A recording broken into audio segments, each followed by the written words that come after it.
abrir a Bíblia no primeiro deles, na primeira carta de Paulo aos Tessalonicenses, capítulo 4, versículo 4, por favor. Primeira carta de Paulo aos Tessalonicenses,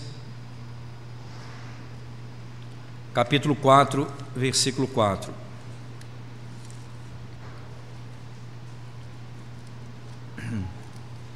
Diz assim a palavra de Deus.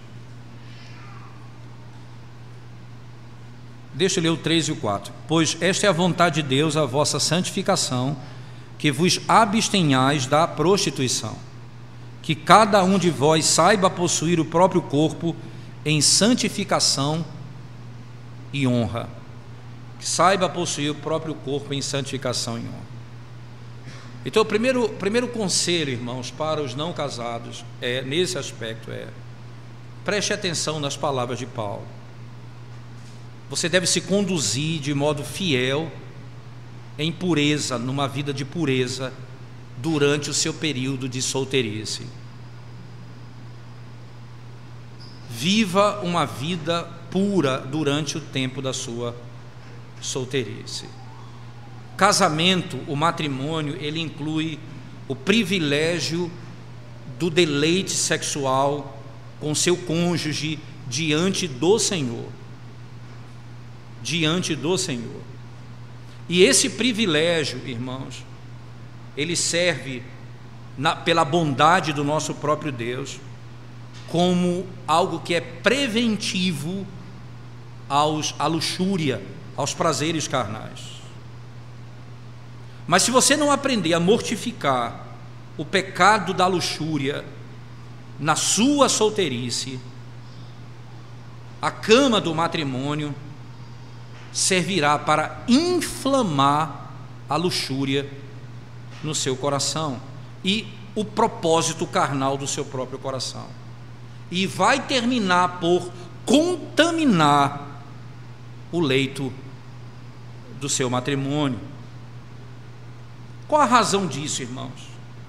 É porque o homem que é dado à luxúria, aos prazeres sexuais, frequentemente ele é uma pessoa insatisfeita. Isso até mesmo com a sua própria esposa. O homem que é dado à luxúria sexual, ele frequentemente é um homem insatisfeito, até mesmo com a sua própria esposa. A esposa pode ser para ele apenas um meio para um fim. Esse homem vai rapidamente ficar cansado da sua mulher e algum tempo lá na frente ele vai desejar uma outra mulher. Entenda isso, irmãos. Entenda isso. Matrimônio não foi dado por Deus para fazer um homem com um coração cheio de luxúria um homem puro. Não foi dado. Deus não deu o matrimônio para fazer com que um homem com um coração cheio de impurezas se torne puro. Pelo contrário, o casamento é dado por Deus para preservar e satisfazer um coração puro. O casamento foi dado para preservar um coração puro, não para transformar um homem impuro em puro. Porque senão não havia adultério, porque você casa, então você mudou de vida. Não funciona assim. Você continua com as mesmas paixões e até piores quando casa, se você não controlar essas questões todas na sua solteirice. Se você dá vazão aos desejos do seu coração, sexualmente falando, pecaminosos, antes do casamento, eles se revelarão destruição no matrimônio. Destruição no matrimônio. Interessante, preste atenção, jovens, naqueles com quem você anda, com companhia imoral, com mídia provocativa. Cuidado com a ociosidade. Cultive pensamentos puros, desejos puros, estabelecendo as suas afeições nas coisas que estão acima.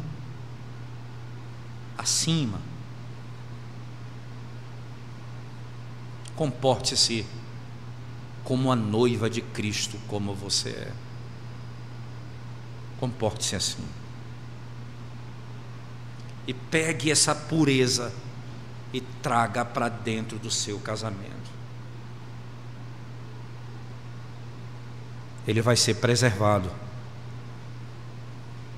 e você será satisfeito com a esposa que Deus te deu, ou com o marido que Deus te deu. Então, o primeiro conselho, irmãos, preste atenção nas palavras do apóstolo Paulo, jovens.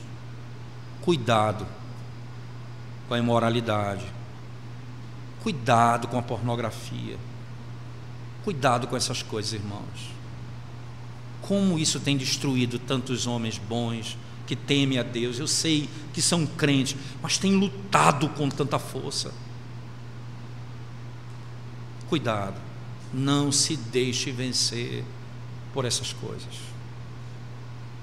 Faça um pacto com seus olhos e não dedique os seus olhos à impureza. Segundo conselho, que é para ser dado aos jovens antes do casamento: espere no Senhor por um cônjuge bom e adequado. A ansiedade tem levado muitos irmãos a casamentos sem pensamento, e rapidamente eles vão enfrentar lutas e dificuldades. As demandas de um casamento, elas provam claramente que elas são muito mais do que aquilo que pensamos. Sem dúvida. E eles vão perceber que as pessoas com quem nós casamos são menos do que aquilo que imaginávamos. Quão bom seria se gastássemos tempo, irmãos, através de conselhos sábios, exame correto, ter certeza de que aquele cônjuge que eu escolhi e que eu vou casar no Senhor em fé, e que eu vou compartilhar com ele a minha vida, é alguém que de fato teme ao Senhor. Ore por paciência, até que o Senhor ache adequado lhe conceder um cônjuge. O casamento mais emblemático da história foi aquele de Gênesis 24, entre Isaac e Rebeca. Você lembra bem do texto lá no capítulo 24 do livro de Gênesis? Raquel, não, Rebeca mesmo, né? Rebeca mesmo, desculpa. Lembra do texto do capítulo 24? Tudo começa com uma ordem, que ele deveria sair para buscar a esposa. O servo de Abraão ia buscar uma esposa para o filho de Abraão. Isaac era aquele que ia casar. Quando ele chega, o servo olha para aquelas mulheres que estavam ali pegando água no poço, ele ora a Deus. E é interessante, quando termina a sessão, que ela vem com ele, quando ela o vê, o texto diz assim: quem é aquele homem que está no campo meditando?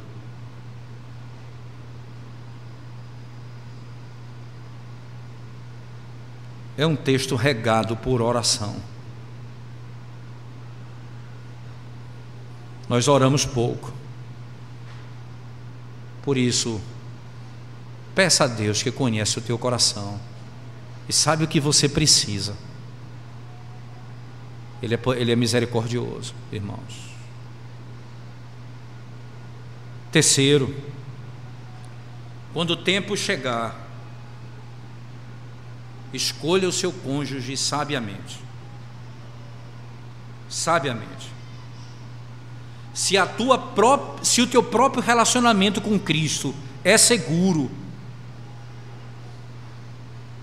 esse será, sem dúvida, o conselho mais importante que eu poderia lhe dar. Interessante. Escolha o seu cônjuge sabiamente. Se você está seguro em Cristo, essa é a verdade mais importante que você precisa ter. O cônjuge está em Cristo, ele é fiel ao Senhor, ele é piedoso, ele teme a Deus, ou é porque ele vem à igreja? Quem é ele? Nem sempre porque você está na igreja você é piedoso. Nem sempre. Escolha, irmãos, não pela riqueza, não pela beleza, e deixando a piedade em último lugar. Não ponha o carro na frente dos cavalos, do boi. Não faça isso. Guarde as suas afeições e não permita que ela amarre ou aprenda ou consuma ou julgue ou derrube você. Que a piedade seja o seu primeiro critério, não os teus sentimentos, simplesmente. Se você sente alguma coisa por alguém, você acha que é essa pessoa, ok, não tem problema nenhum, é um bom começo, mas não pare aqui, não pare aqui. Como é a vida dele? Ele é piedoso, ele teme ao Senhor, ele ama a Cristo, ele se submete à palavra, ele ouve o que Deus tem para lhe dizer. Porque se vocês são crentes, piedosamente falando, temem ao Senhor, irmãos, e não tem problemas que são intransponíveis, qualquer outro problema que vocês enfrentarem no matrimônio serão resolvidos da melhor maneira possível, porque ambos se submetem a Deus e à palavra de Deus. É absolutamente necessário que você case com um cristão que abrace a palavra de Deus e sua doutrina da graça, cuja piedade é evidente a você, cujas boas obras elas vão à frente, elas andam na frente dele, elas declaram quem ele é, cuja vida produz frutos do Espírito e cuja família e amigos testificam o mesmo acerca dele. O que dizem dele no trabalho, o que dizem os parentes dele, o que dizem os pais dele, o que dizem os seus irmãos em Cristo sobre ele.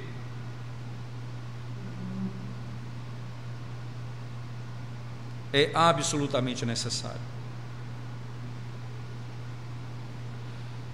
Um cristão, irmão, sinceramente,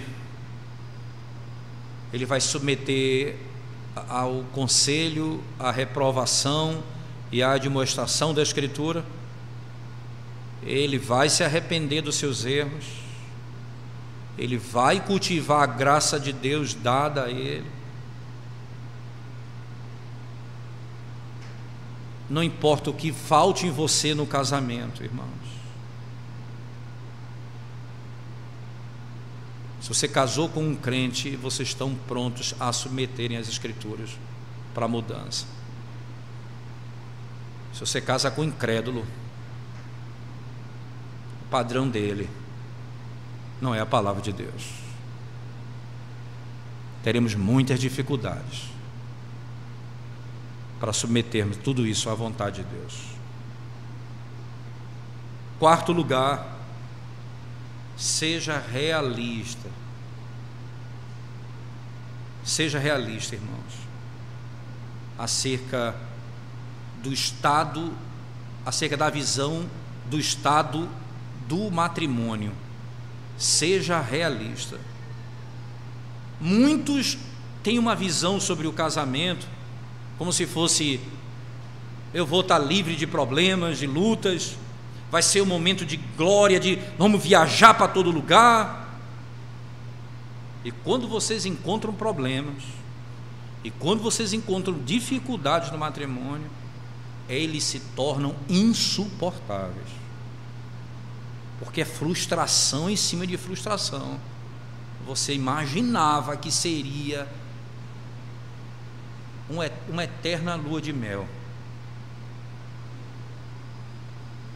O matrimônio é uma condição honrada, e aqueles que adentram no Senhor e andam fielmente no Senhor, eles certamente conhecem as bênçãos, a felicidade e a grande alegria dessa condição. Entretanto, o matrimônio tem as suas lutas, tanto quanto os seus confortos, tem as suas tristezas, tanto quanto as suas alegrias. Nem sempre é apenas mel, mas algumas vezes é amargo. A razão disso é simples, irmãos, pois toda a piedade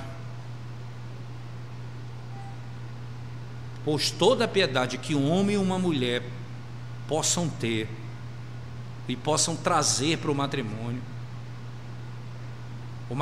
permanece uma coisa, aquilo que significa dizer, é uma coisa debaixo do sol, e está sujeito à vaidade das coisas terrenas, é passageiro.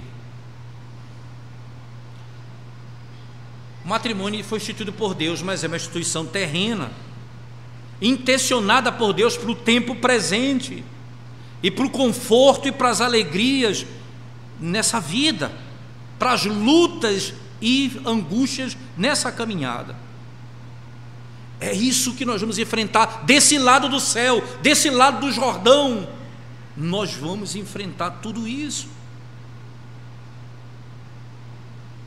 Ele foi intencionado por Deus para esse fim. Toda fonte terrena um dia vai secar, toda rosa terrena tem seus espinhos, todo dia terreno é seguido pela noite, e será assim até que adentremos os céus. Seja realista com o casamento, não crie expectativas que não existem no matrimônio. É sempre assim, só no céu. Lá em Apocalipse 22 diz: não haverá mais sol, não haverá noite, porque o Senhor estará no nosso meio. A luz viverá, a luz será para sempre, somente nos céus. Se as lutas dessa vida, se a nossa caminhada nessa vida fosse livre de problemas, ninguém desejaria a vida vindoura. Nosso Deus é tão sábio que escolheu levar Israel para a terra prometida, pelo deserto com serpente, seca, fome e angústia, para que eles desejassem o outro lado do Jordão. É assim o matrimônio.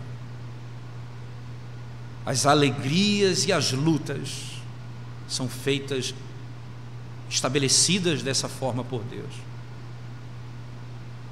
para que nós não encontremos nessa terra o conforto perfeito que só há na presença do Senhor.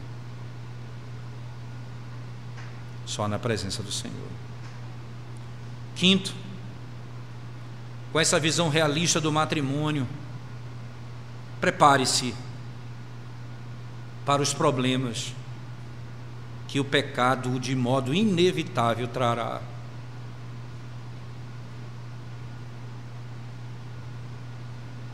O pecado inevitavelmente trará. Pense dessa maneira, irmãos. Eu entendo, eu compreendo que Deus me casou. E eu estou contente em estar na sua vontade. Mas eu sei também que Deus me avisou de que o casamento tem os seus problemas. E eu estou feliz em confiar nas suas palavras. Pela ajuda de Deus, eu suportarei os problemas do matrimônio com quietude. Responderei com graça. E farei com que tudo isso seja usado para o nosso crescimento em Cristo e para o nosso progresso rumando aos céus. Eu vou pedir a Ele força, eu vou repousar nele por ajuda, eu vou confortar a minha alma na sua providência, porque somente assim eu estarei seguro das suas bênçãos. Quem que pensa dessa maneira sobre o casamento será surpreendido com as lutas do matrimônio. Quem será surpreendido? Ninguém.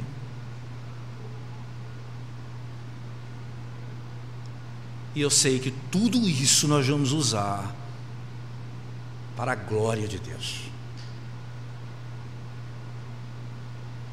Último lugar para o conselho dos não casados ainda. Esteja certo, irmãos, se Deus lhe chamar para o matrimônio, você não vai entrar no matrimônio suavemente, com as mãos leves. Você terá rapidamente as suas mãos cheias de obrigações. E será muito para você, se você não encher seu coração de graça e a sua mente com a sabedoria de Deus.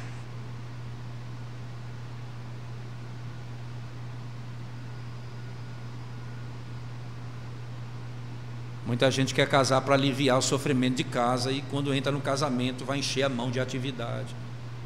Lembre-se, se Deus te chamou para o matrimônio, como crente você tem a graça que te governa, que te orienta e que fará você governar sua esposa e seus filhos. Você não vai governar sua esposa e seus filhos, homem, se a graça não te governa. Se ela não te governa.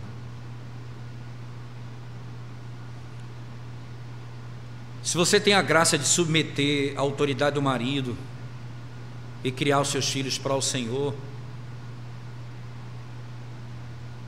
você só vai submeter ao marido e criar os seus filhos para o Senhor, mulher, se você tem a graça de se submeter a Cristo somente.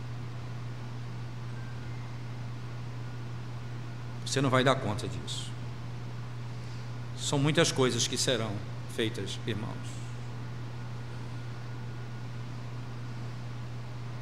Deixa eu concluir essa sessão dizendo: prepare-se, irmãos, prepare-se para as demandas dessa condição vindouras. Esteja plenamente familiarizado com a sua própria incapacidade.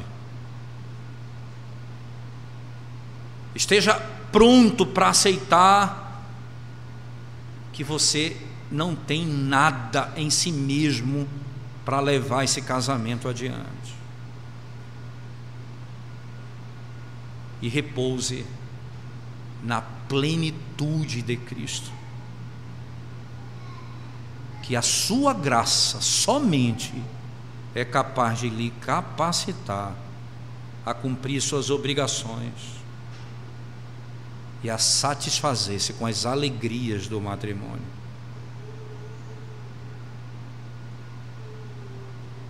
Só então você estará pronto. Preste atenção, jovens. O casamento é assim. Muitas lutas, mas pela graça de Deus, nós chegaremos até o fim. Muitas alegrias, mas não permanentes. Se amamos a Deus e ao nosso cônjuge como Deus nos ordena, os sofrimentos serão leves em meio às lutas, que é da própria natureza do casamento. Já parou para pensar que às vezes é difícil viver consigo mesmo? Imagina viver com outra pessoa.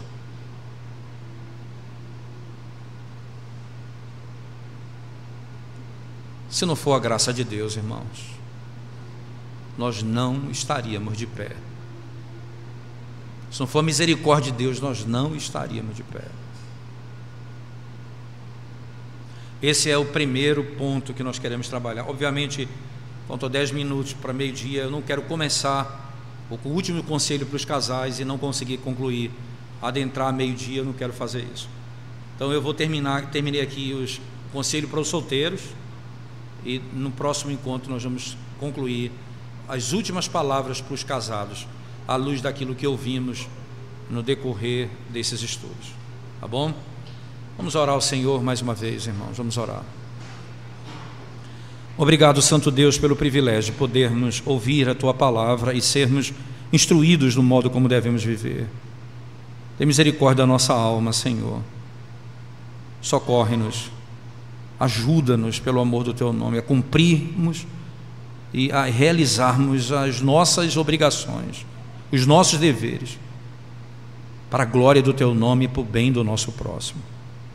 Dá-nos o coração puro, livra-nos da impureza desse mundo, livra-nos da imoralidade, da pornografia, ó Santo Deus, pelo amor do Teu nome, para que possamos, sem ainda, o jovem que ainda não conhece a sua esposa, ele declara que a ama, sem nunca ter visto, preservando-se sem contaminação com as impurezas dessa vida.